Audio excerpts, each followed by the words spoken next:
বাপরে, একদিনে তোদের দুজনের এই হাল, বিয়ের পরে আলাদা থাকবি কি করে তোরা? অয়নের কথায় লজ্জায় লাল হয়ে গেল নিঝুম। কি আশ্চর্য, ও মনে করেছিল এই ছেলে বোধহয় কম কথা বলে, কিন্তু আধা ঘন্টার আলাপে ওকে নাস্তানাবুদ করে ছাড়ছে দুই ভাই। একজন ভয়ঙ্কর সব প্রশ্ন ছুড়ে দিচ্ছে আর মিটমিট করে হাসছে, আর আরেকজন বেহায়ার মতো সেটার উত্তর দিচ্ছে। দুটোই সমান ফাজিল। আসলে অয়ন এসেই নিঝুমকে লম্বা করে একটা সালাম দিয়ে বলল, ভাবিজান কি অধমের উপর এখনো রেগে আছেন? নিঝুম নিজেই ততক্ষণে কিছুটা বুঝতে পেরেছে, কিন্তু তাই বলে এত মিল হবে? দুজনের পোশাক আশাক ছাড়া তো পার্থক্য করা ভীষণ মুশকিল। শেষ পর্যন্ত পুরো ঘটনাটা অরণ্যই বলল। পুরোটা শুনে নিঝুম মুখ লাল করে বসে থাকল। ঈশ্বর, ও যদি জানত যে কালকে অরণ্য ওদের বাসায় যায়নি, তাহলে ভুল করেও ও আজ অরণ্যর সাথে এখানে এসে বসত না। কি লজ্জা লাগছে! বিয়ের কথা হয়ে পালনা আরও পাত্রের সাথে ঘুরে বেড়াচ্ছে, তাও আবার এরেঞ্জ ম্যারেজ। ভাইয়া, তোর লজ্জাবতী তো লাল হতে হতে শেষে পড়ে যাবে চেয়ার থেকে। ওকে ধর। অয়নের কথায় নিঝুমের দিকে তাকিয়ে মুচকি একটা হাসি দিল অরণ্য। এই আমার বউকে আর লজ্জা দিবি না?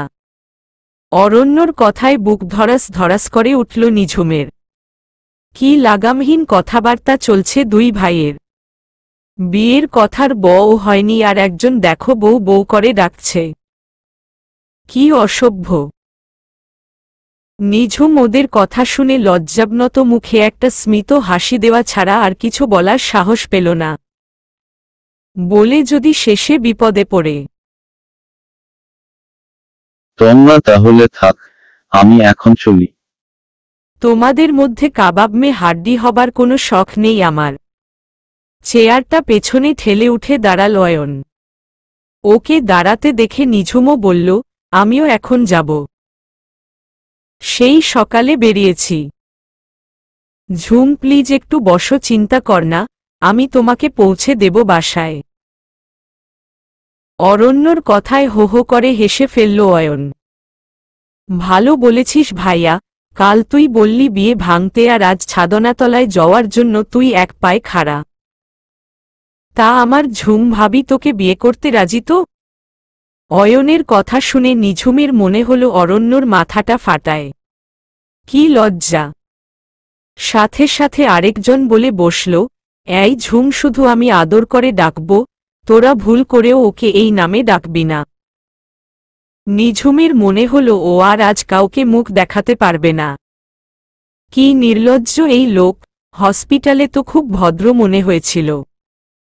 ওর নাক কান সব ঝাঝা করছে আর ওই লোক মুখ টিপে হাসছে। একবার নিঝুমকে জিজ্ঞেস পর্যন্ত করল না যে ও বিয়েতে রাজি কিনা। অসভ্য, ফাজিল কোথাকার! কিন্তু ঝুম শব্দটা শুনতে খুব ভালো লেগেছে, এটা অস্বীকার করবে না ও। শব্দটা শুনে কেমন কেঁপে যাচ্ছে ভিতরটা। অরণ্যর স্বরে কি নেশার কিছু মাখান আছে? শুনলেই কিছু হচ্ছে ওর।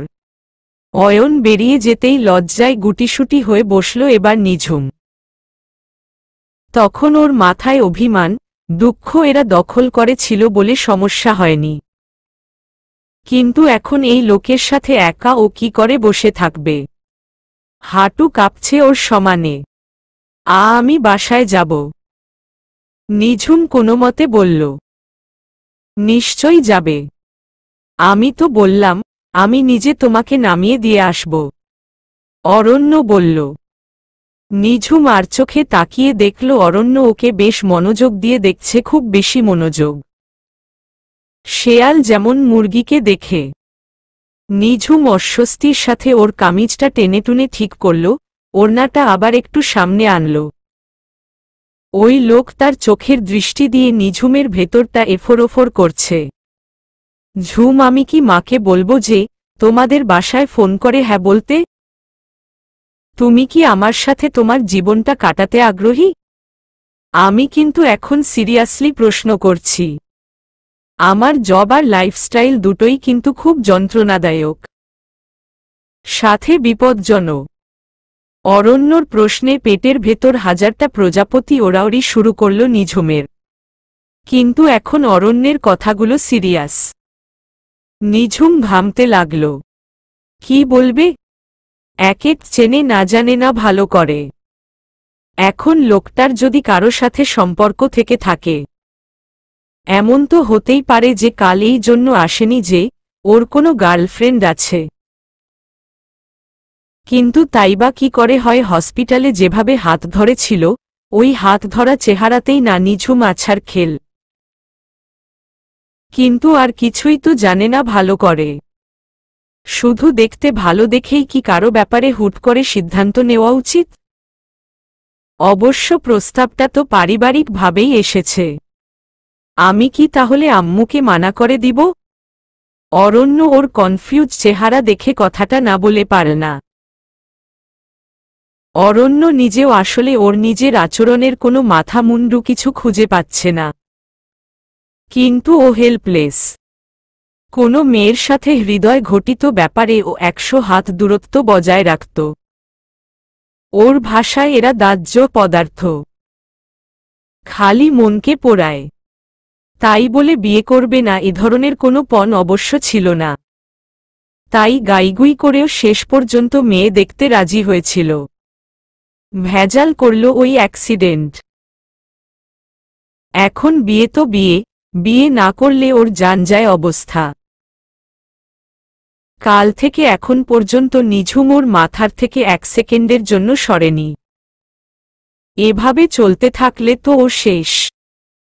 আর নিঝুমের কনফিউজ চেহারা ওকে আরও কনফিউজ করে দিচ্ছে। পুরো ব্যাপারটাই উল্টো হয়ে যাচ্ছে। পুরো ছাত্রজীবন পার করে এসে এখন বিয়ের আগের দিন পাগলের মতো প্রেম করতে ইচ্ছে হলে হবু বউ একটু আধটু সন্দেহ করতেই পারে। আসলে গতকাল পুরো দিনটাই এত উল্টাপাল্টা ছিল যে ওর মাথা ঠিকমতো কাজ করছিল না।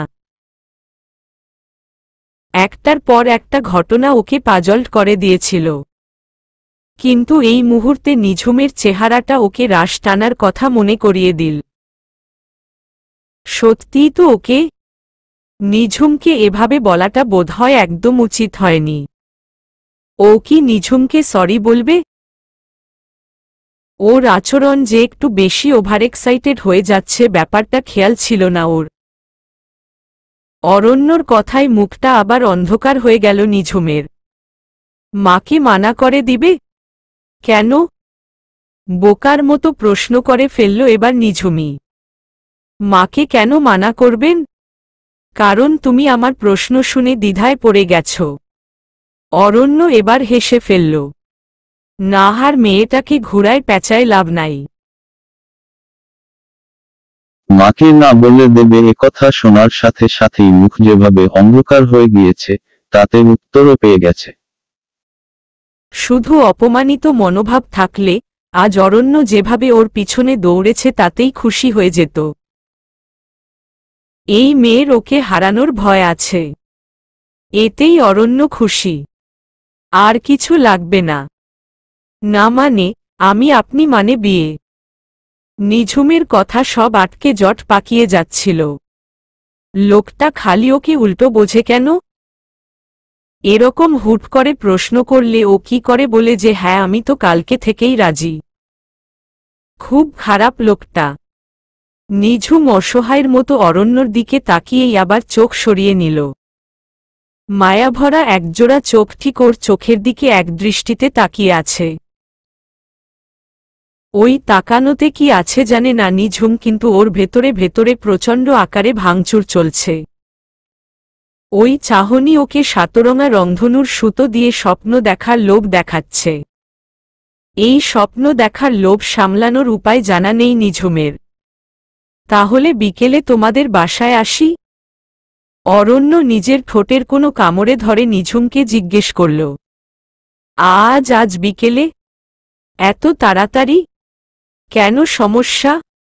তাহলে থাক, আর যে কাজ নাই। আমাকে তোমার মোটেই পছন্দ নয়, বুঝতে পেরেছি আমি। অরণ্য একটা দীর্ঘশ্বাস ফেলল। আশ্চর্য, আমি কি না বলেছি একবারও? আপনি সবসময় উল্টো বোঝেন কেন? নিঝুম রাগ না করে পারল না। এই লোক কালকেও ওকে ভুল বুঝেছে। আচ্ছা তাহলে সোজা কোনটা সেটা বল। আমি জানি না। আপনার যা ইচ্ছা করেন। আমার যা ইচ্ছা তাই করব। বুঝে শুনে পারমিশন দিলে তো তুমি? পরে কিন্তু না করতে পারবে না। আমি কিন্তু পারমিশন নিয়েই এগুচ্ছি।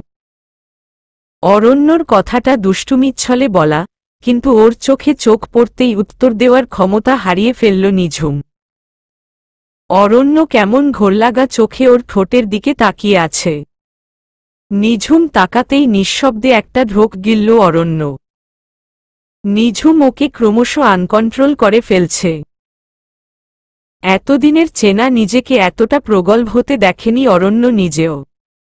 কিন্তু কি করবে, কালকে প্রথম নিজের মনকে এত চঞ্চল হতে দেখেছে অরণ্য। কেন, কখন, কিভাবে মন চুরি হয়ে গেছে বোঝার আগেই নিঝুমের চেহারাটা ওর হৃৎপিণ্ডের একেবারে মাঝখানটা দখল করে নিয়েছে। অরণ্যর মনটা আজ নিঝুমের খোলা আকাশে উড়ার আবদার করছে। ওর গহীন কালো চুলে মুখ ডুবানোর স্বাদ হচ্ছে। এত ভালোবাসায়। কপালের ঠিক মাঝখানে ভালোবাসার একটা টিপ এঁকে দিতে ইচ্ছে করছে, যার রংটা হব ঠিক গাঢ় খয়েরি। ওটা তো টিপ নয়, ওর ভালোবাসার চিহ্ন। এই এত স্বাদ নিয়ে চোর ছাচ্চরের পিছনে ঘুরতে হবে মনে হলেই জীবনে প্রথমবার খুব আফসোস লাগল অরণ্যর। 24 ঘন্টা ডিউটি করতে করতে প্রায় একটা রোবট হয়ে যাচ্ছিল ও।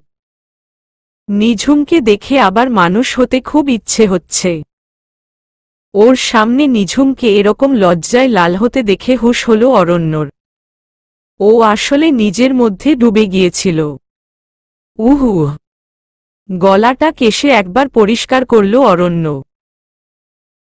এরকম লাল নীল হতে থাকলে তো আমাকে কপর্দকশূন্য হতে হবে ম্যাডাম। ওর কথার মাথামুন্ডু কিছুই বুঝল না নিঝুম। ওর লজ্জা পাওয়ার সাথে অরণ্যর কপর্দকহীন হওয়ার কি সম্পর্ক? কিন্তু জিজ্ঞেস করলে যদি লাগাম ছাড়া উত্তর দেয়। লোকটার মুখ বড় আলগা। ইতিমধ্যেই তার যথেষ্ট প্রমাণ পেয়েছে ও। বলছি, এরকম লাল টুকটুকে বউ রেখে অপরাধী দাবড়ে বেড়াতে কার ভালো লাগে? কিন্তু আমার কপালটাই এমন, বউয়ের পাশে বসে থাকার কোনো সুযোগ নেই। সরকার বেতন দেবে না। অরণ্য নিঝুমের অপেক্ষা না করে উত্তরটা নিজেই দিয়ে দিল। নিঝুম ঠিক কি বলবে বুঝে উঠতে পারছে না। অরণ্য যতবার ওকে বউ বলছে ততবারই যেন দামামা বেজে উঠছে। ওর মনের রাজ্যের কোনায় কোনায় নীরবে নিভৃতে অরণ্যর নামটা কখন খোদাই হয়ে গেছে রাজ্যের অধীশ্বরী সেটা বুঝতেই পারেনি। তোমাকে আমি ঝুম বলে ডাকতে চাই, এতে তোমার কোনো আপত্তি আছে? একদম স্পষ্ট করে কথাটা জানতে চাইল অরণ্য। অবশ্য পারমিশনটা আমি পেয়ে গেছি বেলা, শুনছ? পরিচিত গানের কলিটা কানে আসতেই মুখটা নিচু করে হাসল নিঝুম। তারপর মাথা নাড়ল। তার মানে আমার আবেদন গ্রান্টেড হল। অরণ্য জিজ্ঞাসু দৃষ্টিতে তাকিয়ে আছে।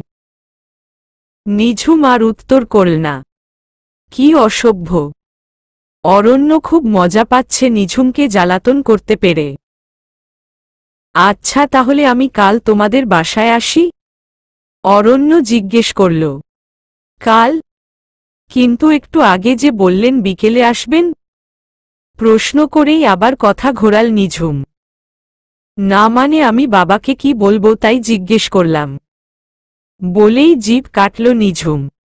এই লোকের অসুখ কি ওরও হল? মুখ আলগা হয়ে গেছে একদম। আজকের কথা তুমি বাসায় বলবে? একটু হাসল অরণ্য। মেয়েটা নার্ভাসনেসে ভুগছে, আর এটাই ভালো লাগছে ওর। খুব বেশি ফাস্ট আর বোল্ড বিহেভ পছন্দ না অরণ্যর। না নারী স্বাধীনতার বিপক্ষে না ও। কিন্তু জগতের প্রত্যেকটা জিনিসের নিজস্ব একটা সৌন্দর্য আছে, আর লজ্জা জিনিসটা নারীর সৌন্দর্যকে বাড়ায় বই কমায় না। তবে ক্ষেত্রবিশেষে এই লজ্জাকে পায়ে ঠেলে সামনে এগিয়ে আসার শক্তিও থাকা উচিত।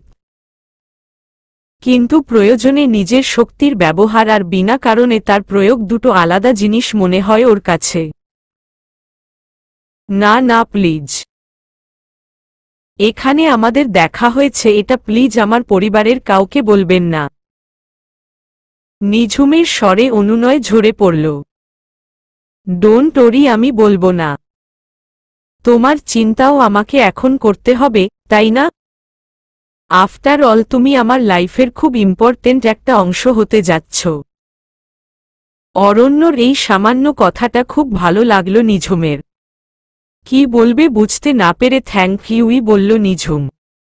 কাল তাহলে আসবো তোমাদের বাসায়? অরণ্য এবার সিরিয়াস ভাবেই জিজ্ঞেস করল। এবার আর কথায় না গিয়ে ঘাড় নাড়ল নিঝুম। কথা বললেই বিপদ। ঝুম, একটা কথা জিজ্ঞেস করি? অরণ্যের বলার ঢঙে ভয় পেল নিঝুম। তারপরও বলুন বলল। ঝুমকাল আমি কি পরে আসব? অরণ্যর শয়তানি এবার বেশ বুঝতে পারছে নিঝুম। আপনার যা ভালো মনে হয় পড়বেন। আপনাকে সব কিছুতেই ভালো লাগব। নিঝুম রেস্টুরেন্টের থেকে বেরোতে পারলে বাঁচে। তাহলে একটা তোয়াল পরে চলে আসব। ধবধবে সাদা। খুব সাধাসিধা ভাব করে দুষ্টুমি হচ্ছে, কিন্তু নিঝুম এবার আর বাড়তে দিল না।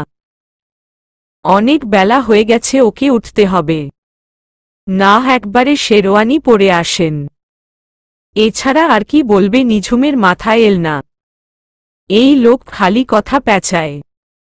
শেষে না বলে বসে যে অ্যাডারোয়ার পরে আসি, এর দ্বারা সব সম্ভব বলে মনে হচ্ছে ওর কাছে। মহা ফাজিল। পরদিন বিকেলে অরণ্যর বাবা মা আবার এলেন। তবে এবার একজন নয়, দুই ছেলে নিয়েই। শাহেদ, রুমানা দুজনেই অবাক অরণ্য আর অয়নকে দেখে। সেদিন কি এসেছিল আর কার জন্য পাত্রী দেখা হচ্ছে জিজ্ঞেস করতেই দুই ভাই দুজনের দিকে আঙ্গুল তুলল। আয়েশা তো হেসেই খুন। অয়নকে আয়েশা বলেই ফেলল। অয়ন ভাইয়া, এরপর থেকে আপনি একদম দাড়ি ফেলে দেন, না হলে আপনি কনফিউজ হয়ে ভাইয়ার জায়গায় আপনার গলা ধরে ঝুলে পড়বে। অয়নও পাজির পা ঝাড়া। বলে, ঝুললে ঝুলবে, আমি দাড়ি ফেলব না। ভাইয়ার ভয় থাকলে ভাইয়া ক্লিন সেইভড হয়ে যাক। আসমা বেগম আজকে মোটামুটি প্রিপারেশন নিয়েই এসেছেন। নিঝুমের পরিবার রাজি হলে একবারে পাকা করেই রেখে যাবেন আজ। অরণ্য পরিষ্কার করেই বলেছে যে নিঝুমকে ওর পছন্দ হয়েছে। প্রথমে তো তিনি খুব রাগ হলেন যে কাল অমন উদ্ভট আচরণ কেন করল ও। পরে অরণ্য অনেক কায়দা কানুন করে যখন পুরো ব্যাপারটা ওনাকে বললেন, রাগ হয়ে কতক্ষণ কথাই বলেননি তিনি। গতদিনই ওনার একবার সন্দেহ হয়েছিল, কিন্তু অয়নের সেদিন রাতে বাইরে খেয়ে আসার কথা ছিল। দুই ভাই মিলে ওনাকে এরকম ঘোল খাইয়েছে শুনে রুমে ঢুকে দরজা বন্ধ করে বসেছিলেন অনেকক্ষণ। শেষে অরণ্য বাবাকে ধরে অনেক কষ্টে সব ম্যানেজ করেছে। আসমা বেগমও কম যান না, এই ধাড়ি ধাড়ি দুই ছেলেকে কান ধরে উঠবস করিয়েছেন। আর দুই ভাইও তেমনি বেহায়া, কান ধরে উঠবস করছে আর একজন আরেকজনকে খোঁচাচ্ছে, সাথে হাসির ফোয়ারা বয়ে যাচ্ছিল। আসমা বেগম সেই কথা মনে করে হেসে ফেললেন। নিঝুমকে তার প্রথম দিন হসপিটালে দেখেই খুব পছন্দ হয়েছিল অরণ্যর জন্য। নিঝুম আজ আয়েশাকে নিয়ে পার্লারে গিয়েছিল। সুন্দর একটা নীল জামদানি পরেছে ও আজ, সাথে সাদা মুক্তোর সেট পরেছে। কাল বাসার সামনের গলিতে নামিয়ে দিয়ে যাওয়ার সময় অরণ্য গাড়ির জানালায় মুখ বাড়িয়ে বলে দিয়েছিল আজ যেন নীল কিছু পরেও। নীল রঙে নাকি বেশি সুন্দর লাগে ওকে। প্রথম দিনও নীল একটা কামিজি পরা ছিল নিঝুমের পরনে। নিঝুমের ফুপু জানালেন ওনারা সবাই রাজি। ওনারা নিজেরা আলাপ করেই সিদ্ধান্ত নিয়েছেন। কিন্তু নিঝুমের দুই ফুফু দেশের বাইরে থাকেন, কাজেই তারা না আসলে বিয়েটা 2-1 মাস একটু পিছিয়ে দিতে হবে। আসমা বেগম আর দেরি না করে নিঝুমকে আংটি পরিয়ে দিলেন।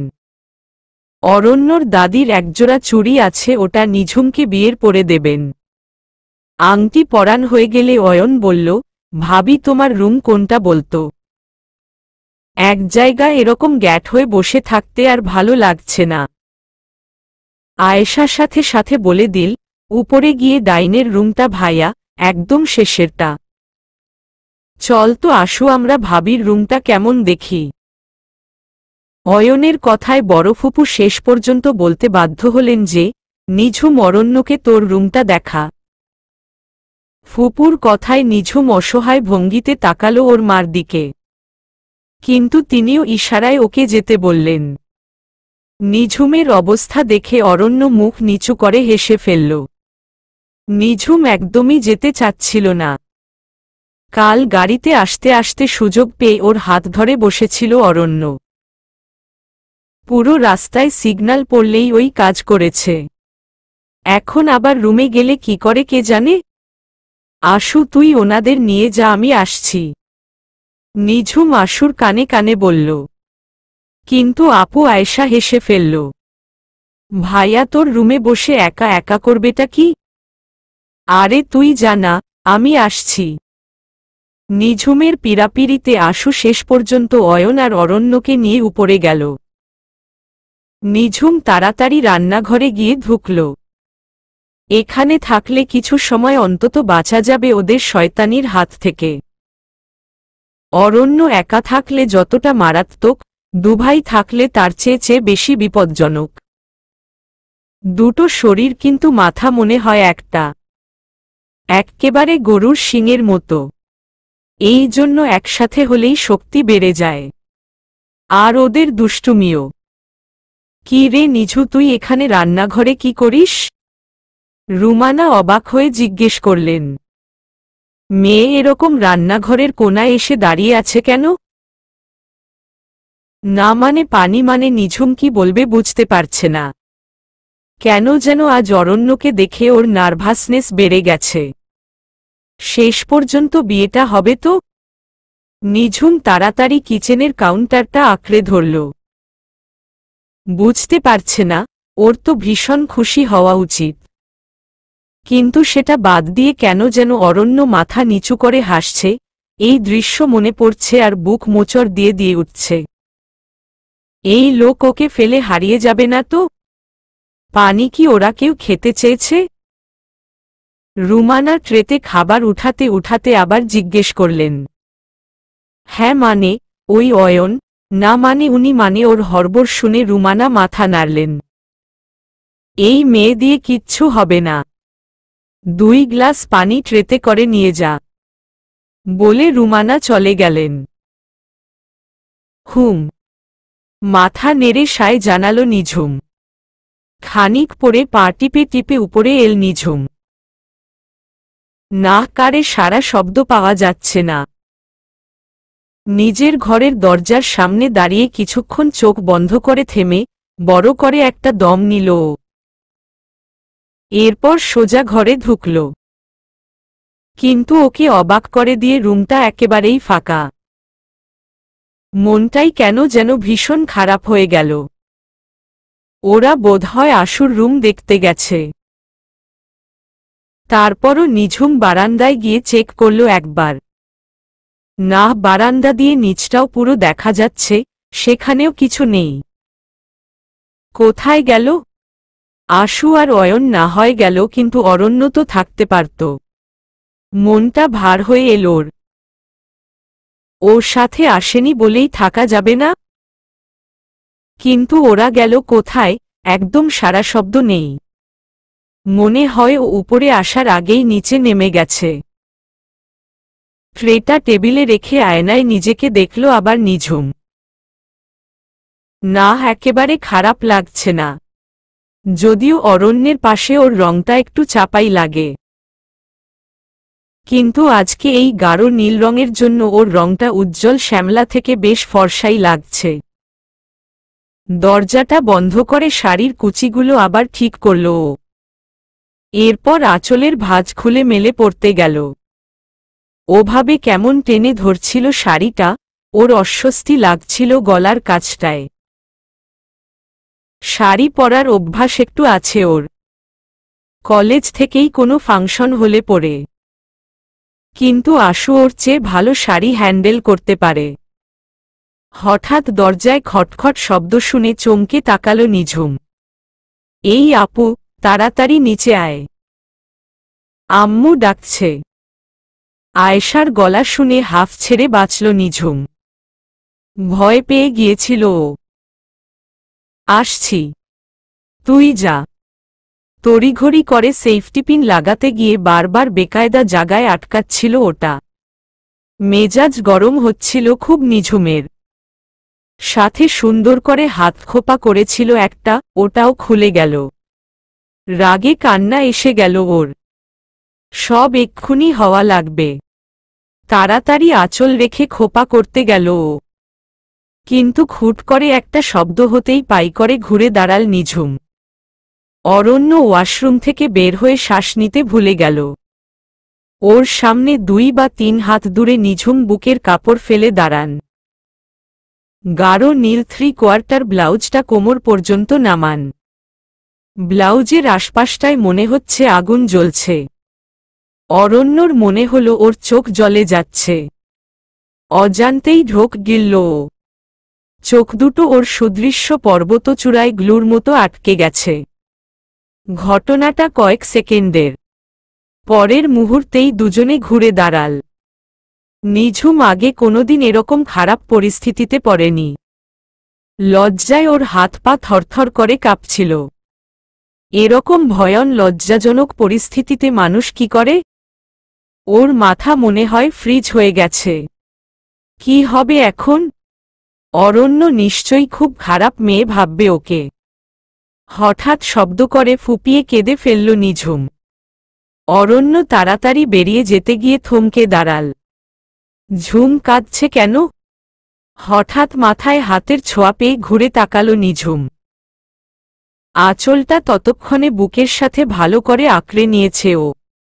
বুকটা হাঁপড়ের মতো লাফাচ্ছে। চোখ বেয়ে পানি পড়ছ ফোঁটায় ফোঁটায়। কি হয়েছে? তুমি কাঁদছ কেন? অরণ্য জিজ্ঞেস করল। ঝুম, আমি কিছু বলছি। আমি জানতাম না, বিশ্বাস করুন। নিঝুমের কান্নার বেগ আরও বেড়ে গেল। আমি দরজা আটকে শাড়ির আঁচল ঠিক করছিলাম। আমি বুঝিনি আপনি ওয়াশরুমে। আমি জানতাম না। আমি এত খারাপ মেয়ে না।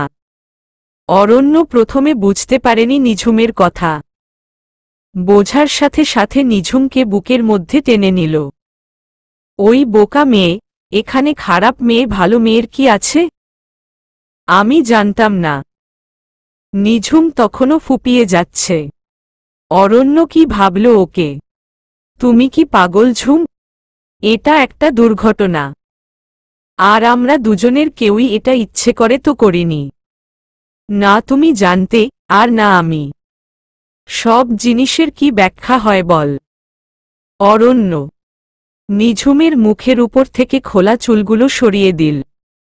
মেয়েটার চোখের কাজলগুলো লেপ্টে একাকার হয়ে গেছে। কাঁদুনি বুড়ি একটা। আপনি সত্যি আমায় খারাপ মেয়ে ভাবেননি? নিঝুম ওর মুখটা এতক্ষণে উপরে তুলল। অরণ্য খুব মনোযোগ দিয়ে নিঝুমের চোখগুলো দেখছিল। ওই চোখ দুটো তো কেমন যেন একটা নিষ্পাপ ভাব আছে। কালো, গভীর, অনেক গভীর। অরণ্য মাথা নেড়ে না বলল, তোমার এই চোখ দুটো আমায় দেবে? অরণ্যর প্রশ্নে হকচকিয়ে গেল নিঝুম। কি বলে এই লোক, চোখ কি করে দেওয়া যায়?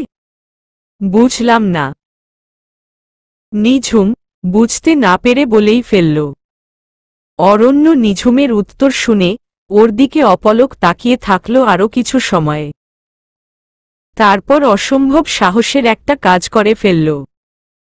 নিঝুমের মুখটা খুব কাছে এনে ওর চোখ দুটোর উপর আলতো করে নিজের ঠোঁটটা ছুঁয়ে দিল। এরপর কপালে ঠোঁটটা চেপে ধরল। নিঝুমের পুরো শরীরটা শিউরে উঠছিল, টের পাচ্ছিল অরণ্য। নিঝুমের মনে হচ্ছিল ও আর বাঁচবে না বেশিক্ষণ। চোখের পানি ওর খরস্রোতা নদীর মতো চিবুক ছুঁয়ে টপটপ করে পড়ছিল। নিঝুমের কাঁদতে খুব ভালো লাগছিল।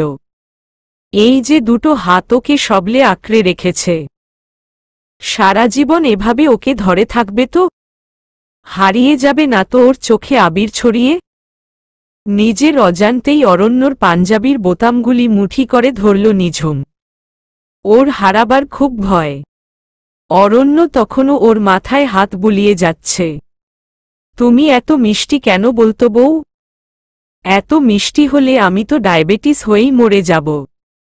অরণ্য ওর কানে মুখ ঠেকিয়ে বলল। ওর ঠোঁট যখন নিঝুমের কান ছুঁয়ে যাচ্ছিল, ওর উষ্ণ নিঃশ্বাস নিঝুমের ঘাড়ের কাছটা পুড়িয়ে দিচ্ছিল। নিঝুম সম্পূর্ণ মুখটা অরণ্যের বুকে ডুবিয়ে দিল। একটু আগেও নিঝুমের চোখে পানি ছিল, এখনো আছে। পার্থক্য এইটুকু যে তখন ও ভয় কাঁদছিল, আর এখন কাঁদছে আনন্দে। কিন্তু আনন্দ কেন হচ্ছে জানে না নিঝুম। অরণ্য যতবার ওকে বউ বলছে, নিঝুমের ততবার আনন্দে মরে যেতে ইচ্ছে হচ্ছে। আমি যাব এখন? অরণ্যর প্রশ্ন করার সাথে সাথে ওকে ছেড়ে দিয়ে দূরে সরে দাঁড়াল নিঝুম। ঈষৎ লোকটা যে কি ভাববে, ওকে একদম বেহায়া একটা মেয়ে। অরণ্য আবারও একই প্রশ্ন করল। এবার মাথা নিচু করে সায় দিল নিঝুম। সুন্দর একটা হাসি উপহার দিয়েই লক খুলে অরণ্য বের হয়ে গেল রুম থেকে। অরণ্য যেতেই দুহাতে মুখ ঢাকল নিঝুম।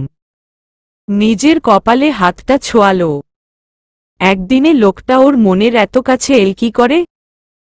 কি একটা বোকার মতো কাজ করেছে ও আজ। একবার ওয়াশরুমটা অবশ্যই দেখা উচিত ছিল ওর। আর লোকটাই বাকি। এরকম করে কারো ওয়াশরুমে ঢোকে কেউ? তাও আবার ঘরের সাথে লাগোয়া। ওয়াশরুমের কথা মনে হতেই হঠাৎ অ্যালার্ম দেওয়া ঘড়ির মতো লাফ দিল ও। দৌড়ে ওয়াশরুমে যেয়ে তাকিয়ে দেখে না সব ঠিকঠাক আছে।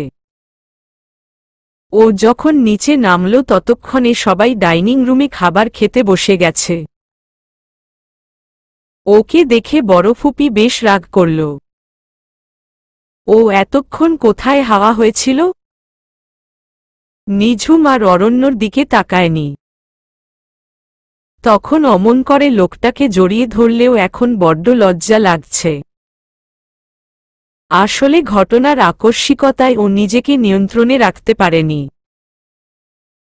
আসমা বেগম বের হয়ে আসার সময় নিঝুমকে জড়িয়ে ধরে আদর করলেন। রায়হান সাহেবও নিঝুমের পুরো পরিবারকে আগামী শুক্রবার ওনাদের বাসায় দাওয়াত করলেন। আসলে নিঝুমের বড় ফুপির ভরসাতেই শাহেদ বিয়েতে রাজি হয়েছেন। অরণ্যদের নিজেদের বাড়ি আছে ধানমন্ডিতে। ওর দাদা করেছিলেন। রায়হান সাহেবের ছোট আর এক ভাই আছেন।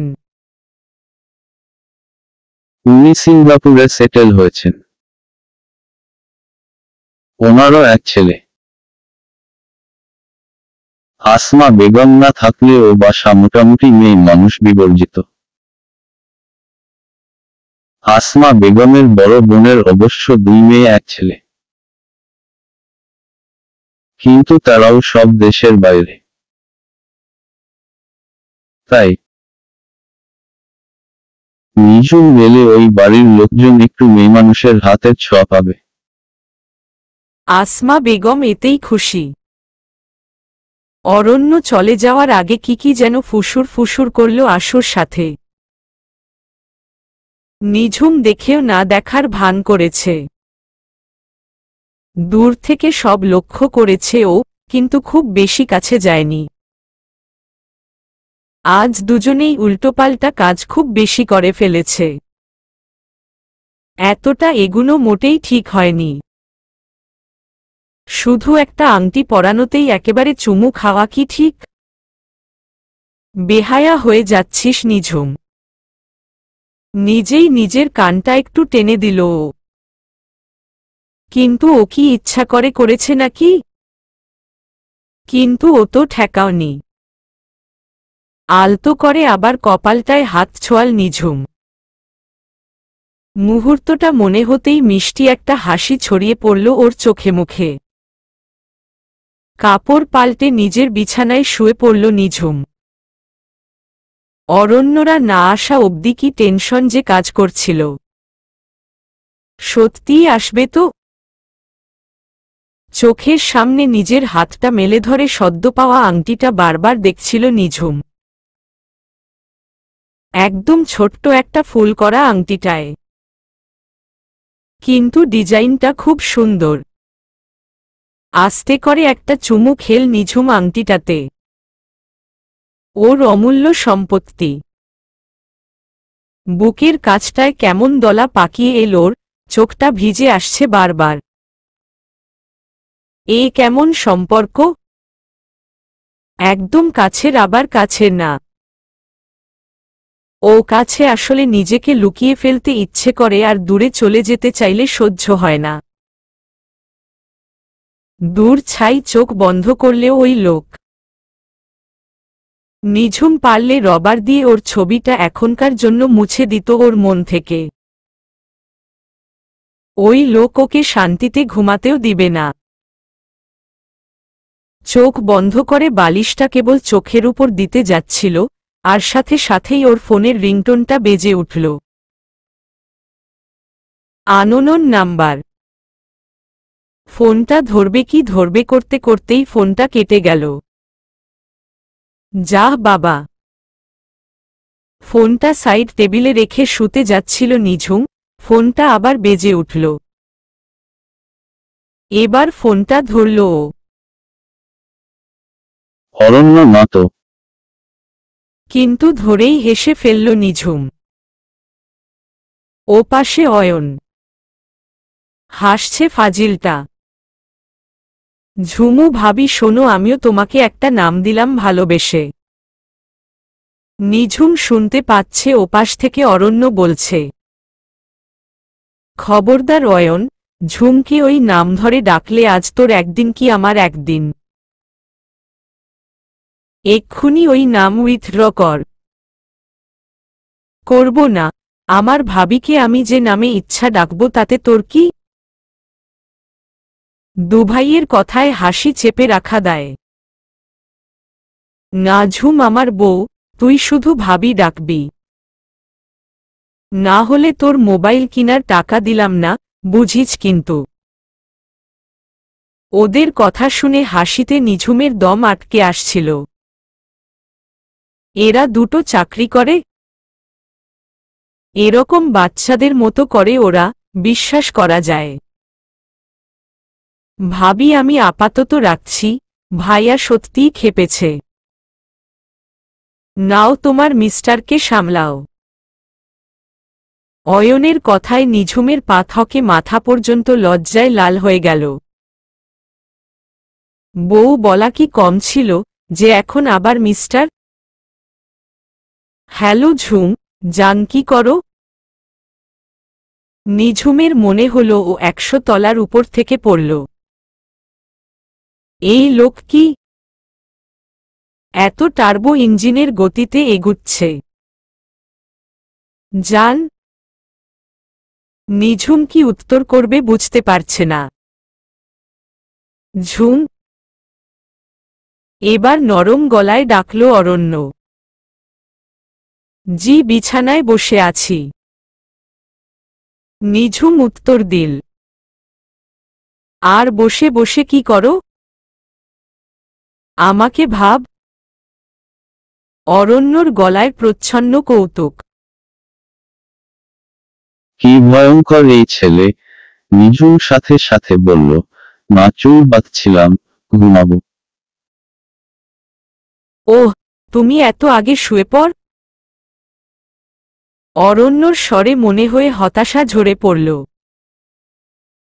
হুমম। এছাড়া আর কি উত্তর দিবে নিঝুম বুঝতে পারল না। ঝুম, একটা কথা বলি, রাগ করবে না তো? প্লিজ। অরণ্যর গলায় আকুতি। এই শুনলে নিঝুমের উল্টাপাল্টা লাগে, শ্বাস আটকে আসে। আপনি বলুন, কোনোমতে বলল নিঝুম। তোমার কপালে একটা চুমু দেই। অরণ্যর কথায় নিঝুম কি উত্তর করবে বুঝতে পারে না। এমনিতেই ওর পেটের ভেতর 100টা প্রজাপতি উড়াউড়ি করছে, তার মধ্যে যদি বলে চুমু খাবে, কেমন লাগে? পর মুহূর্তেই অরণ্য নিজেই আবার বলল, না থাক, তুমি ঘুমাও। জি। নিঝুম বলল, বাই। অরণ্যর স্বরটা একটু বিষণ্ণ। বাই। ফোনটা কেটে যেতেই রাজ্যের যত মন খারাপ যেন নিঝুমের মনে এসে ভর করল। কি দরকার ছিল ওই কথা বলার? নিজেই লোভ দেখাল, আবার নিজেই মানাও করে দিল। পচা লোক একটা। ওকে জিজ্ঞেসই বা কেন করে? নিঝুম কি বেহায়া মেয়ে নাকি? ও কি করে বলবে যে, এই দেখো আমি চোখ বুঝলাম, শুধু কপালে না, তখনকার মতো আদর করে চোখেও দুটো আদর একে দাও। একদম পচা একটা ছেলে। ও কি করে ঘুমায় এখন? বিছানায় কতক্ষণ এপাশ ওপাশ করে শেষে উঠে বসল ও। মোবাইলে টাইম দেখল, একবার রিং করবে।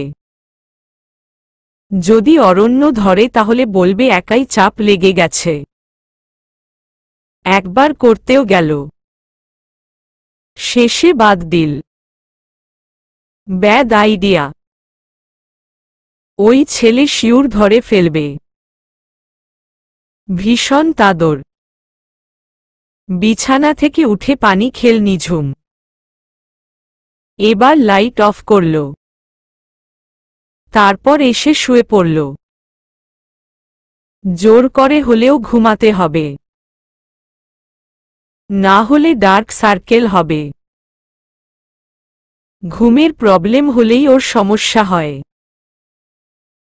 চোখ হালকা লেগে এসেছিল, মোবাইলের রিং শুনে ধরল। অরণ্য। হ্যালো। বলুন। কি করো? ঘুমাচ্ছিলাম।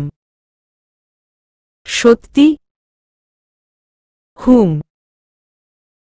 আচ্ছা তাহলে ঘুমাও। জি। ঝুম, প্লিজ একটা কথা। জি। একটা হাই তুলল নিঝুম। ওর এখন সত্যি ঘুম আসছে। একটু তোমার জানালার সামনে আসবে? অরণ্যর কথায় লাফ দিয়ে উঠে বসল ও বিছানায়। জানালার সামনে মানে? আপনি কোথায়? তোমার রুমের বাম দিকের জানালার সামনে।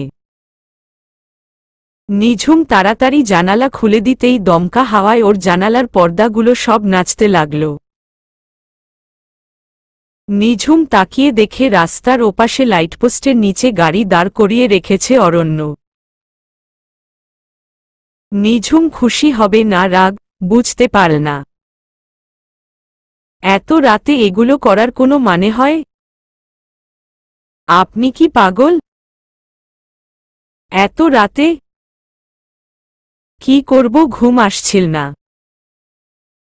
তোমাকে খুব দেখতে ইচ্ছে হচ্ছিল। নিঝুম, অরণ্যর এরকম অকপট উত্তরে হেসে ফেলল। লোকটা কি সারাক্ষণ ওকে জ্বালাবে? আচ্ছা এখন তো দেখা শেষ। এখন বাসায় যান। হু, যাব। তোমার দেখা শেষ। মানে? আমি কখন দেখতে চাইলাম? মুখে বলনি, কিন্তু আমি জানি। আমার বউকে আমি চিনি। নিঝুম পুরো হা। এই লোক ওকে পাগল বানাবে। কি হলো, অতবর হা করতে হবে না। বেশিক্ষণ হা করে থাকলে কিন্তু আমি মুখ বন্ধ করতে উপরে চলে আসব। তখন কিন্তু আমার কোনো দোষ দিতে পারবে না। নিঝুম সাথে সাথে মুখ বন্ধ করল। রাত প্রায় 3টা বাজে, আর এই ছেলে একা রাস্তায় দাঁড়িয়ে আছে। যতই পুলিশের লোক হোক, রাতের অন্ধকারে বিপদ ঘটতে সময় লাগে না। আর তার উপর একা। আপনি প্লিজ বাসায় যান। নিঝুম এবার সিরিয়াসলি অনুরোধ করল। যাচ্ছি। আমারও একটা অনুরোধ আছে। অরণ্য মিটমিট করে হাসছে। দূর থেকেও নিঝুম বেশ বুঝতে পারছে। আবার কি? কাল আমার সাথে একটু বাইরে যাবে? বাইরে? কিন্তু আব্বু, আম্মু। আমি তোমার আম্মু আব্বুর কাছ থেকে পারমিশন নিয়েই নিয়ে যাব। আচ্ছা। স্বস্তির হাসি হাসল নিঝুম। Bye bye. ওয়েট, এবার একটা চুমু দেই। এরপরই একটা চুমুর শব্দ শোনা গেল ওর স্পিকারে। নিঝুম চোখ বন্ধ করে ফেলল। অজান্তেই বলে ফেলল, ফাজিল। যাক, জি এর বাইরে কিছু তো বললে। এই বা কম কি? অরণ্যর হাসছে। ওর কথায় জিভ কাটল নিঝুম। Slip of ঠাং। ওকে, এবার ফাইনালি বাই। নিচ থেকে হাত নাড়ল অরণ্য। নিঝুমও হাতটা নেড়েই ফেলল। কেউ দেখে না ফেললেই হয়। তাহলে যাই। হুমম নিঝুম মাথা নাড়ল। ওকে, তুমি ঘুমাও। জি। ঝুম। হু। I love you. নিঝুম একবার অরণ্যর দিকে তাকিয়ে মুখ নিচু করে ফেলল। অরণ্য নিঝুমকে চাঁদের আলোয় মোটামুটি দেখতে পাচ্ছে। কাছে থাকলে মুখটা আরেকটু ভালো করে দেখতে পেত। নিঝুমের মুখ এখন একটা হাওয়াই মিঠাই হয়ে আছে নিশ্চয়ই। ওর হাওয়াই মিঠাই। ঝুম। হু। Do you love me? Do you love me like I love you? Do you বিচার মি লিক আই বিচার you? Do you want me like I want you? Do you feel the things I feel for you? Nijhum কি পড়বে বুঝতে পারছে না। অরণ্য ওই দিন নীল পরতে বলেছিল, কিন্তু আজও কি নীলই পরবে? আর কামিজ পরবে না শাড়ি পরবে? ওহ, মেয়েদের কাপড় এত রকমের হওয়ার যন্ত্রণা খুব। এ পর্যন্ত 10টা কাপড় বের করে আয়নায় ধরছে আর রেখছে। কোনটা অরণ্য পছন্দ করবে? আপু, তুই জিজুকে ফোন দে আর ভেজাল খতম কর। সবগুলো কাপড়ের আয়রন আজকেই নষ্ট হবে মনে হচ্ছে। আশুর কথায় নিঝুম হেসে ফেলল। জিজু, কালো ভাইয়া বলছিল।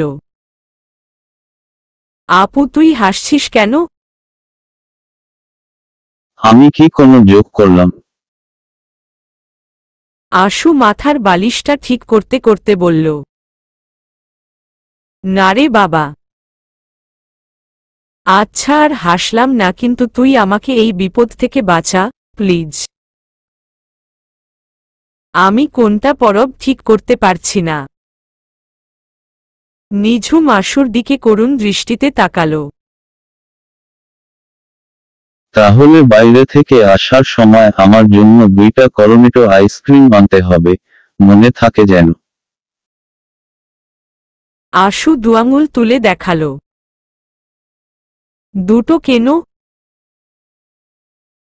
তুই মানুষ হলি একজন। নিঝুম জিজ্ঞেস করল। আশু খুব আইসক্রিম খায়। খুব বাজে অভ্যাস ওর, সুযোগ পেলেই খালি বাইরের খাবার খায়, ঘরে এনে খায়। তাতে কি? একটা তোর পক্ষ থেকে আর একটা জিজুর পক্ষ থেকে। আশু হাসছে। এই সুযোগ আপুর কাছ থেকে বাইরের কিছু খাওয়ার। নিঝুম বাইরের জিনিস তেমন একটা খেতে চায় না। পারলে ও চানাচুরো বুঝি ঘরে বানিয়ে খায়। একবার বানিয়েছিল। না, আমি একটা এনে দেব, প্রমিস। কিন্তু অরণ্যকে কিছু বলতে পারবো না। নিঝুম হাতের কামিজটা আলমারিতে তুলতে তুলতে বলল। তাহলে আমিও তোমার হেল্পের মধ্যে নাই, বুঝছো কিন্তু। আশু মুখটা এবার হাড়ির মতো করল রাগে। আপুটা সব সময় এমন করে। ওর বাচ্চাকে অসীম না খাইয়ে মেরে ফেলবে সুস্থ রাখতে গিয়ে। এই তুই এরকম দুষ্টু কেন? ও কি তোর দুলাভাই হয়েছে এখনো? নিঝুম লজ্জা পেল। ওদের বিয়ে এখনো হয় নাই আর তার আগেই কি অবস্থা শুরু করেছে আশু। হুমম, আমিই কেবল দুষ্টু আর তোমরা সাধু। এই জন্যে দরজা বন্ধ করে জিজুর বুকের মধ্যে লুকিয়েছিলে। আশু দুম করে কথাটা বলেই আবার থেমে গেল। আশুর কথায় নিঝুম এমনভাবে কেঁপে উঠল যে ভূমিকম্প হলেও বুঝি এর চেয়ে কম কাঁপত। কি কি বললি তুই? কি বললাম? বললাম যে 2টা আইসক্রিম দিবা না দিবা না? আশু আগের মতোই স্বাভাবিক। ওদিকে নিঝুমের ঘাম দিয়ে জ্বর ছুটে যাওয়ার অবস্থা। মানে তুই কি করে দেখলি? না মানে দরজা তো বন্ধ ছিল। নিঝুম এবার আর লুকাতে পারল না। জিজ্ঞেস করেই ফেলল। তাতে কি? আশু নির্লিপ্ততা ভঙ্গিতে বলল। তাতে কি মানে? আশু তুই কি করে দেখেছিস প্লিজ বল। নিঝুমের কেঁদে দেওয়ার অবস্থা। আগে বল আইসক্রিম 2টা, আশু হাসতে হাসতে বলল। নিঝুমের চেহারা দেখে ও হাসি আটকে রাখতে পারছে না। আপুটা একটা মৃত্যু বগার ডিম। আচ্ছা আচ্ছা। নিঝুমের হাত পা কাঁপছে। আশু যদি মাকে বলে দেয়? আর যদি একথা বরফুপির কানে যায়? আপু কমন সেন্স বলে কিছু জিনিস আছে এই দুনিয়ায়, বুঝলা? তোমরা দুজনে ঘরের মধ্যে দরজা আটকানো থাকলে কি আর করতে পারো? এটা বুঝতে আবার দেখা লাগে নাকি? আর আমি আন্দাজে ঢিল মারছি, সত্যি না হলে তোমার রিয়াকশন আলাদা হতো। আশুর কথায় নিঝুমের মনে হলো খাটের নিচে গিয়ে লুকায়। কি গাধিও! আশু, তুই বড় বেশি পেকে গেছিস। আমি তো কাপড় ঠিক করছিলাম দরজা আটকে। বলেই জিভে কামড় দিল ও। এই তো সর্বনাশ করল নিজের। ও মাই গড! জিজু তোকে ওই অবস্থায় দেখছে ওয়াশরুম থেকে বের হয়ে। আশুর চোখ ছিটকে বের হয়ে আসার অবস্থা। মানে? তুই জানতি যে অরণ্য ওয়াশরুমে? নিঝুম অবাক। মানে জিজু ওয়াশরুম কোথায় জিজ্ঞেস করছিল। তো আমি তোরটা দেখিয়ে দিয়েছি। আশু এবার মুখ ঘুরিয়ে বসল। আপু এবার চিল্লাবে শিওর। আশু, তুই ওকে আমার বাথরুম কেন দেখাবি? মেয়েদের বাথরুমে কত জিনিস থাকে পার্সোনাল। নিঝুম সত্যি বেশ ক্ষেপেছে। আশু মাঝে মাঝে হুটহাট করে এমন কিছু কাজ করে। এতে নিঝুমের খুব রাগ হয়। সরি আপু, এটা আমার মাথায় ছিল না। সত্যি সরি। আর কখনো হবে না। আচ্ছা, একটা আইসক্রিম আনলেই হবে। আশুর কথায় নিঝুমের রাগ পড়ে গেল। এতটা রিয়্যাক্ট করাও বোধহয় ঠিক না। আশু এখনো তো আসলে ছোট। Inter first year. নিঝুমের নিজেরই এখনো ভুল হয়। It's okay. আর এই ভুল করবি না। অরণ্য না হয়ে অয়নও হতে পারত, তাই না? আর আসলে অরণ্য হলেও আমাদের বিয়ে এখনো হয়নি। আমার কথাটা তুই বুঝতে পারছিস আশু? নিঝুম এবার নরম গলায় বলল। হুমম সরি আপু। আশু দুঃখিত স্বরে বলল। ভুল তো আসলে হয়েছে। আচ্ছা, এখন কি পরব সেটা ঠিক করি চল। নিঝুম আলমারি খুলে মেরুন রঙের একটা শাড়ি খুঁজতে লাগল। সিল্কের এই শাড়িটা ওর মামা সৌদি থেকে এনে দিয়েছিল যখন ও ইন্টার পড়ে। যতবার ও পড়েছে ততবারই সবাই ভালো বলেছে। তোমার কি পেট ব্যথা করছে? অরণ্যর কথায় চমকে তাকালো নিঝুম। জি। নিঝুম অবাক হয়ে অরণ্যর দিকে তাকাল। কি বলছে অরণ্য? ওর পেট ব্যথা করবে কেন? না মানে তুমি যেভাবে মোচড়া মুচড়ি করছো তাতে সেরকমই মনে হচ্ছে। অরণ্যর কথায় নিঝুমের অস্বস্তি আরও বেড়ে গেল। প্রায় ২০ মিনিট হয়ে গেছে ওরা গুলশানের এই রেস্টুরেন্টে এসে বসেছে। অর্ডার দেওয়ার পর থেকে অরণ্য সেই একভাবে নিঝুমকে দেখছে। ওর তাকান দেখে নিঝুম চোখ সরিয়ে নিয়েছে। কিন্তু অরণ্যর দেখা মোটে শেষই হচ্ছে না। কি দেখছে এত আল্লাহই জানে। নিঝুমের মনে হচ্ছে ও বেড়ালের সামনে বসে থাকা কোনো প্রজাপতি, নড়লেই খপ করে ধরে খাবে। এখন এরকম করে তাকিয়ে থাকলে কতক্ষণ স্থির থাকা যায়? তুমি এমন কিপটু কেন? অরণ্য বিরস মুখে বলল। কিপটু? নিঝুম বুঝল না ও কি এমন কিপটেমি করল। ওরা তো কোনো কথাও বলছে না।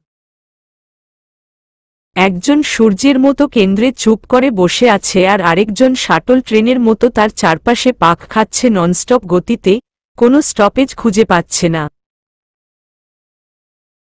তা নয়তো কি?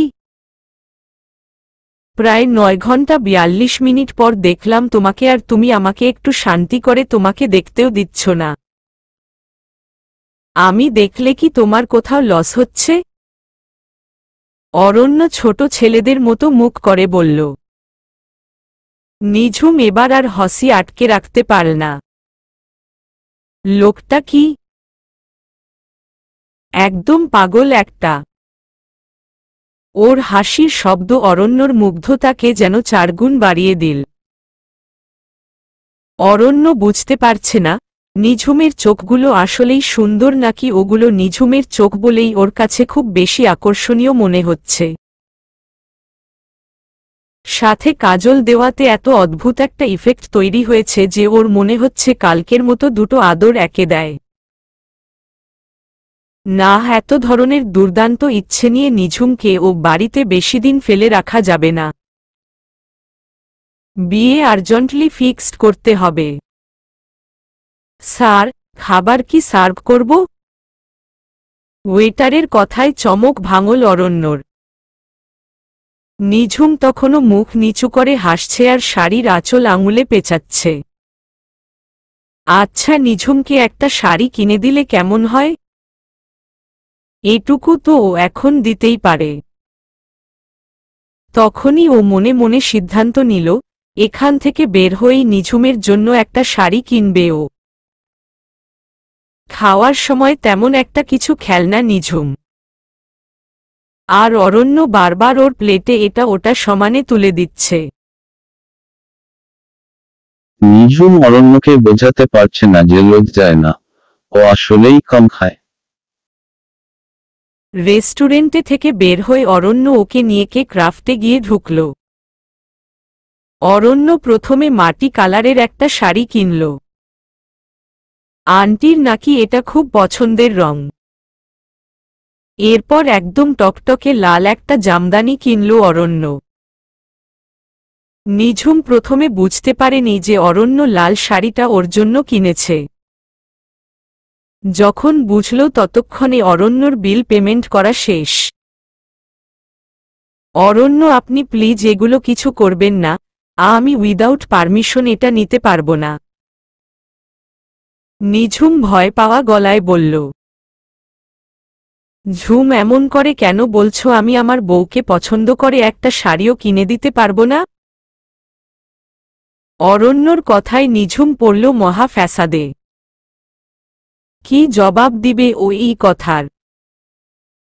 বউ তো, কিন্তু বিয়ে হওয়া বউ আর বিয়ে ছাড়া বউয়ের মধ্যে বিস্তর ফারাক। অরণ্য, আপনি বুঝতে পারছেন না। আমাদের মাত্র বিয়ে ঠিক হয়েছে। এখনো বিয়ের ডেট পর্যন্ত ফিক্সড হয়নি।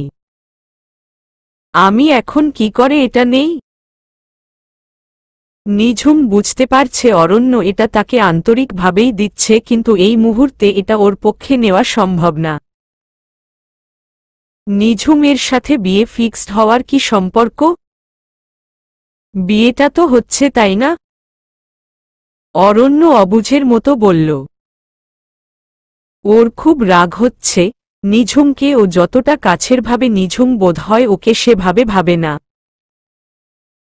বুকের কাছটায় কষ্টের মতো কিছু একটা হচ্ছে অরণ্যর। এটার নাম কি? অভিমান। নিঝুম অরণ্যকে কি করে ওর সমস্যাটা বোঝাবে বুঝতে পারছে না। ওর পরিবার যথেষ্ট রক্ষণশীল এখনো। এই যে আজকে ও অরণ্যর সাথে এসেছে, সেটা আজকের মধ্যেই ওর দাদুর বাড়িতে চাউর হয়ে যাবে। ওর চাচিরা এটা নিয়ে ঠিকই নানা কথা বলবে। শুধু ওর মা এখন আর তেমন পাত্তা দেয় না এসব কথা। আর বড় ফুপির কাছ থেকে অনুমতি নিয়েছে বাবা প্রথমেই। কিন্তু এখন যদি ও শাড়ির প্যাকেট হাতে নিয়ে ঢোকে তাহলে আর কোনোদিন অরণ্যের সাথে বের হতে দেবে না বিয়ের আগে। আর নিঝুম এটা একেবারেই চায় না। শাড়ি কাপড়ের লোভ ওর নেই। কিন্তু এই যে আজ অরণ্যর সাথে সময় কাটালো, এটা ওর কাছে অনেক কিছু। নিঝুম, জি? আমাদের বিয়েটা কি হচ্ছে? মানে তুমি আমাকে বিয়ে করতে চাও তো, নাকি তোমাকে ধরে বেঁধে বিয়ে দিচ্ছে? অরণ্যর গলার স্বরে কিছু একটা ছিল। হঠাৎ করে নিঝুমের কান্না চলে আসলো। লোকটা কি রেগে যাচ্ছে? কিন্তু ও তো অরণ্যকে অপমান করার জন্য কথাটা বলেনি। অরণ্য বোধহয় এবার ওর অন্ধকার মুখটা খেয়াল করল। ও আর কথা বাড়াল না। আচ্ছা চল এখন এখান থেকে আগে বেরোই। নিঝুমও আর কথা বাড়াল না। অরণ্যর পিছে পিছে দোকান থেকে বের হয়ে আসল। গাড়িতে বসেও আর তেমন কথা হলো না। অরণ্য যখন বাসার সামনে গাড়ি থামালো, নিঝুম তখন ওকে আবারও বোঝানোর চেষ্টা করল। কিন্তু লোকটা মহাজেদি। নিঝুম বলতে গেলেই অরণ্য শান্ত স্বরে হাত নেড়ে ওকে থামিয়ে দিল। ইটস ওকে, তোমাকে নিতে হবে না। আমারই ভুল হয়েছে। আমার ভাবা উচিত ছিল তুমি আসলে তো আমার কেউ নও। Sorry again. নিঝুম কি বলবে বুঝতে পারছে না। অরণ্য যে রেগে আছে সে বিষয়ে কোনো সন্দেহ নেই ওর। কিন্তু লোকটা ওর অবস্থানটা বুঝতে পারছে না। ওরা পৃথিবী নামক একটা অদ্ভুত গ্রহে বাস করে। এখানে বুকের ভেতর যা থাকে সেটাকে লুকিয়ে রাখতে হয়, এটাই নিয়ম। আজকে ওর যে আত্মীয়রা শাড়িটা দেখলে চোখ বড় বড় করবে, বিয়ের পর তারাই আবার স্বামী ঈদে কয়টা শাড়ি কিনে দিল সেটা নিয়ে রীতিমতো জেরা করবে। তারপর সেই কম বেশির সাথে নিজেদের স্বামীর সামর্থ্যকে নিয়ে তুলনা করবে। পুরো ব্যাপারটাই অসহ্য। অরণ্য নেমে ওর পাশের দরজাটা খুলে দিল। নিঝুম নেমে অরণ্যর দিকে তাকালো যে অল্প সময়ের জন্য ও ওর সাথে ভেতরে আসুক, বাবা মার সাথে একটু কথা বলে যাক। কিন্তু অরণ্য সোজা গিয়ে নিজের সিটে বসল আর মুখ বাড়িয়ে আসি বলেই গাড়ি স্টার্ট দিল। নিঝুম কিছু বলতে যাবে তার আগেই ওর সামনে দিয়ে গাড়ি বের হয়ে গেল। বাসায় ঢুকে নিঝুম কোনো কথা না বলে নিজের ঘরে চলে আসল। অরণ্য তো ওর সমস্যাটা বুঝলই না। ওর বাবা মা ওকে কখনো কোনো কাজে তেমন একটা না করে না। তার কারণ ও তেমন চালাক না হলেও নিজের গণ্ডির বাইরে ও খুব একটা যায় না। এই ঢাকার বুকে জন্মানো সত্ত্বেও ও নিজের শহর পুরোটা ভালো করে এখনো চেনে না। একবার পুরানো ঢাকায় এক বান্ধবীর বাসায় যেতে গিয়ে ওর মাথা খারাপ হওয়ার জোগাড়। এত চাপা গলি যে গাড়িই ঢোকে না। শেষে অদিয়া এসে ওকে উদ্ধার করে। অদিয়ার আব্বার পোস্টিং নারায়ণগঞ্জের ২৫০০-এ।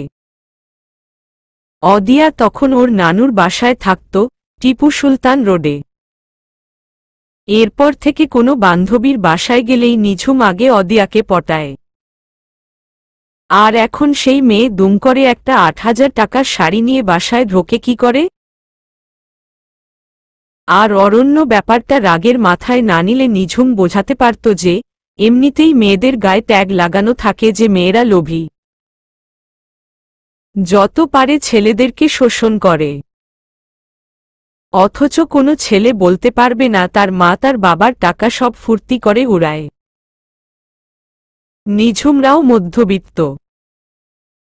রুমানা সব সময় নানা খাত থেকে টাকা বাঁচিয়ে সংসারের এটা ওটা করে। নিঝুম কোনোভাবেই নিজেকে লোভী মেয়েদের তালিকায় দেখতে চায় না। এই জিনিসটা একদম ঘেন্না করে ওর। নিঝুম বুঝতে পারছে যে অরণ্যর দেওয়ার মধ্যে অন্য কিছু নেই। কিন্তু বিয়ের আগে এটা নেওয়া ওর পক্ষে সম্ভব না। ও বলতে চেয়েছিল যে অরণ্য বরং এটা বিয়ের শাড়ির সাথে দিক অথবা বিয়ের পরে। অরণ্যর বাবা মাও তো ব্যাপারটা ভালো চোখে না দেখতে পারে। মাত্র বিয়ের কথা হয়েছে আর নিঝুম এত টাকার একটা জিনিস গিফট হিসেবে নিয়ে নিয়েছে, না নিঝুম পারবে না। আর নিঝুম অরণ্য রায় সম্পর্কে কিছুই জানে না। কত টাকা বেতন পায়, ওর নিজের চলতে কত খরচ হয় আর পরিবারে কত দেয়, সব মিলিয়ে একদমই অদ্ভুত এক পরিস্থিতি। আর বিয়ের আগেই পুরো দমে বউ হয়ে যাওয়া ওর পছন্দ নয়। প্রতিটা জিনিসের আলাদা মজা আছে। বিয়ের পরে নিজের সংসারের জন্য একটা ডালের চামচ কেনার গল্প ওর মা এখনো শোনায়। তাহলে এই শাড়িটা, এই দিনটা না হয় ওদের একটা মধুর স্মৃতি হয়ে থাক। কিন্তু ওই লোক শুনলে তো বলবে। রাগের সাথে যেভাবে গাড়ি স্টার্ট করল, তাতেই নিঝুমের ভয় হচ্ছে। এশার আজানের আগে আগে রুমানা এসে মেয়ের রুমে ঢুকলেন। নিঝু, অরণ্য তোকে নামিয়ে দিয়ে কোথায় যাবে, তোকে কি কিছু বলেছিল? মার কথায় নিঝুম বসা থেকে উঠে দাঁড়াল। মানে? আমি কি করে জানবো উনি কোথায় যাবে? না মানে আসমা আপা ফোন দিচ্ছিলেন। উনি অনেক সময় ধরে অরণ্যকে ফোন দিচ্ছেন। ফোন বাজছে বাট ও রিসিভ করছে না, তাই উনি জানতে চাচ্ছিলেন যে তুই কিছু জানিস কিনা। না মা, আমি কিছু জানি না। নিঝুমের গলাটা কেঁপে গেল।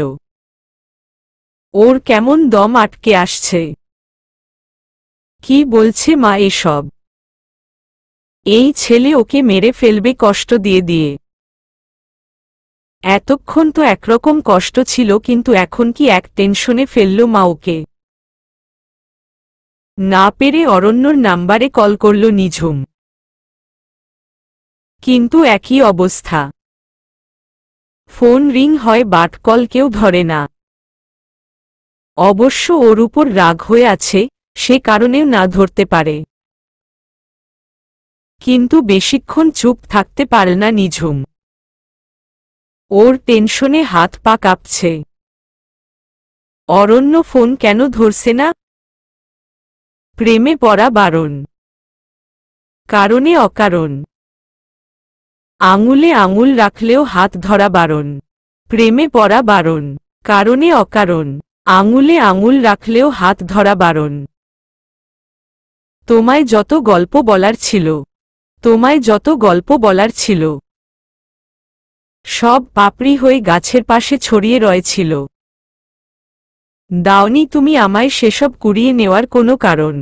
প্রেমে পড়া বারণ। কারণে অকারণ। ওই মায়া চোখে চোখ রাখলেও ফিরে তাকানো বারণ। প্রেমে পড়া বারণ। শূন্যে ভাসি, রাত্রি এখনো গুনি। তোমার আমার নৌকা বাওয়ার শব্দ এখনো শুনি। শূন্যে ভাসি, রাত্রি এখনো গুনি। তোমার আমার নৌকা বাওয়ার শব্দ এখনো শুনি। তাই মুখ লুকিয়ে ঠোঁট ফুলিয়ে বসন্তের এই স্মৃতিচারণ। প্রেমে পড়া বারণ। কারণে অকারণ। মনে পড়লেও আজকে তোমায় মনে করা বারণ। লিরিক্স রণঞ্জয় ভট্টাচার্যি। আবার ফোন করল ও। যতবার কল কেটে যাচ্ছ ততবারই ওর বুকটা কেঁপে কেঁপে উঠছে। তারপরই আবার কল করছে নিঝুম এই আশায় যে বুঝি এইবার ধরবে। কিন্তু না, কোনো খবরই নাই। নিঝুমের অবস্থা এমন হল যে, না পারছে অরণ্যর বাসায় ফোন করতে, না পারছে ওর কাছে যেতে। রাতের খাবার ও কি খেল ও কিছু বলতে পারবে না। এর মধ্যে শাহেদ একবার অরণ্যদের বাসায় ফোন দিয়েছিল। রায়হান সাহেব ধরেছিলেন। উনি বললেন, ওদের চিন্তা করার দরকার নেই। অরণ্য হয়তো কোনো জরুরি কাজে ফেঁসে গেছে। এরকম হতেই পারে, এই সব পোস্টে লোকের কাজের কোনো টাইম টেবিল থাকে না। নিঝুম ডাইনিং টেবিলে বসে সব শুনছিল। এই কথাগুলো ও নিজেই নিজেকে বারবার বলছে। কিন্তু সেই সাথে ভয় হাত পা ঠান্ডা হয়ে যাচ্ছে। আল্লাহ প্লিজ ওকে দেখো। নিঝুম কোনোমতে চোখের পানি পড়া ঠেকাল সবার সামনে। ঘরে এসেই বামে পাশের জানালাটার কাছে গিয়ে দাঁড়াল। নিঝুম এই জানালাটায় খুব একটা দাঁড়ায় না, কিন্তু আজ কেন যেন ওখানে দাঁড়াতে খুব ইচ্ছে হচ্ছে। মনে হলো জানালাটা ওর খুব আপন কেউ। জানালায় দাঁড়িয়ে নিজেকে আর আটকে রাখতে পারল না নিঝুম। হাউমাউ করে কেঁদে ফেলল। কেন শাড়িটা ফিরিয়ে দিল? কি এমন হতো? লোকে না হয় দুটো কথা বলতই, কিন্তু সেই কষ্ট কি এখনকার চেয়ে বেশি হতো? জানালার গ্লাসটা খুলে দিল নিঝুম। কাল এখানে দাঁড়িয়ে যেমন অরণ্যকে দেখতে পাচ্ছিল, আজ যদি ওখানে দেখা যেত। মানুষের ইচ্ছেরা সব অনেক অদ্ভুত। যা পেয়েছি আমি তা চাই না, যা চেয়েছি কেন তা পাই না। ছেঁড়া ছেঁড়া ফুলে গাঁথা মালা, ভুলে পুরনোকে কেন ভুলে যাই না। চোখের পানি মুছে ঘুরে দাঁড়িয়ে দেখে আশু মন খারাপ করে দাঁড়িয়ে আছে। কি রে আশু, কিছু বলবি? আপু তুই একটু নেটে সার্চ দে তো, খবরের হেডলাইন দেখতো একটু প্রথম আলোর। আশু সিরিয়াস ভঙ্গিতে বলল। কে কেন? নিঝুম কাঁপছে। কি বলছে আশু এগুলা? না মানে তখন দেখলাম পপুলারের সামনে কি নিয়ে যেন গন্ডগোল হয়েছে। একটা বাস আর কয়েকটা প্রাইভেট কার ভাঙচুর হয়েছে। জিজু তো আজ ওনাদের বাসার গাড়ি নিয়ে এসেছিল তাই বললাম। আশু আস্তে আস্তে বলল। গাড়ি ভাঙচুর হয়েছে কখন? নিঝুম আওয়াজ করতে পারছে না। গাড়ি ভাঙচুর হয়েছে অরণ্য ওখানে ছিল না তো? নিঝুম সব ঝাপসা দেখছে। বিকেলে বোধ হয়। আশু বলেই নিঝুমের গলা জড়িয়ে ধরল। আপু প্লিজ কাঁদিস না, জিজু ঠিক চলে আসবে দেখিস। চলবে।